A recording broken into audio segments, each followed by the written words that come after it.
කෙසෙල් වගාකරුවන්ට තියෙන ප්‍රබල ප්‍රශ්නයක් තමයි තම වගාවේ කෙසෙල් පැළ අධික ලෙස වර්ධනය වීම.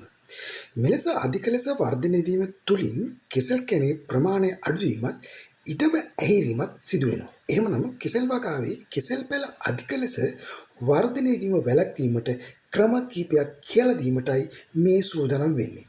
රැඳී සිටින්න වීඩියෝ අවසානය වන තෙක්.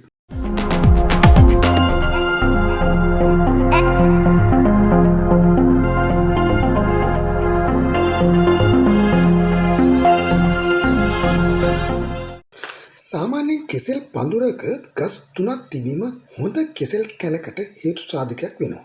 ඒ අනුව කෙසෙල් පඳුරක කැනක් ඇති ගස, මධ්‍යම ප්‍රමාණයේ ගස සහ කුඩා පැළ ලෙස තිබිය යුතුයි.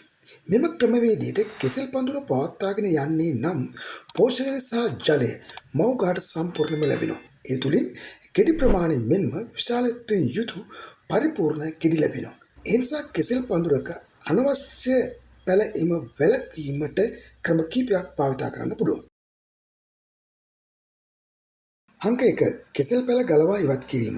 මෙම ක්‍රමය සාමාන්‍යයෙන් කෙසෙල් වගාකරුවන් අතර පවතින ක්‍රමවේදයක්. නමුත් මෙම ක්‍රමවේදය සඳහා අධික වෙසක් සහ වැඩි කාලයක් ගතවන ක්‍රමවේදයක් විදිහට හඳුන්වන්න පුළුවන්.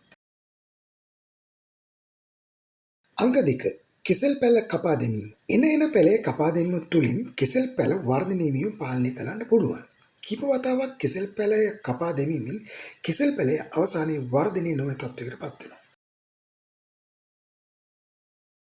අංක 3. ලුණු මිශ්‍ර ලාම්පු තෙල් යෙදීම. කෙසෙල් පැළය කපා මධ්‍යයට ලුණු මිශ්‍ර ලාම්පු තෙල් යෙදීමෙන් කෙසෙල් පැළය යලි වර්ධනය වීමක් සිදු නොවේ. අංක 4. වල්ලාසකයක් යෙදීම. පැළය කපා මධ්‍යයට වල්ලාසයක් යෙදීමෙන් කෙසෙල් පැළය වර්ධනය වළක්වා ගත හැකියි.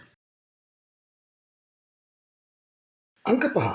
ගොම මිශ්‍ර අලු යෙදීම.